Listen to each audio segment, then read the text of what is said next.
জলখাবার সিরিজের আরও একটি রেসিপি উপমা। এই উপমা কথাটা উপ্পু আর মা দুটো আলাদা ওয়ার্ড থেকে এসেছে।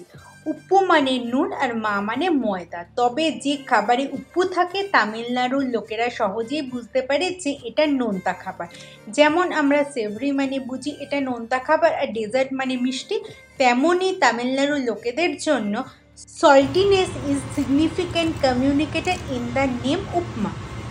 কিছুই না, আমি প্রথমেই অল্প ঘিতে সুজি দিয়ে সমানে হাত চালিয়ে একটু ভেজে তুলে নিয়েছি।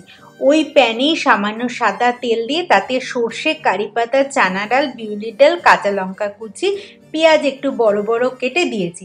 সাথে দিয়েছি অল্প আদা আর নুন দিয়ে একটু নাড়াচাড়া করে বেশ খানিকটা জল দিয়ে ঢাকা দিয়ে হতে দিয়েছি। যখন দেখবো জল টকবক করে ফুটতে শুরু করেছে তখন ওই আগে থেকে ভাজা সুজি দেব আর নাড়তে হবে, নয়তো দলা হয়ে যাবে।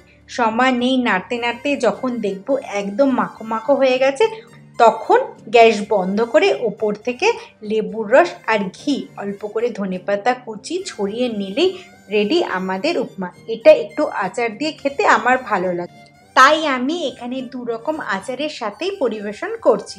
একটা টক আচার আর একটা হচ্ছে টক ঝাল মিষ্টি। তোমাদের কার কার উপমা খেতে ভালো লাগে, সাথে কি দিয়ে খেতে ভালো লাগে সেটা আমাকে জানিও।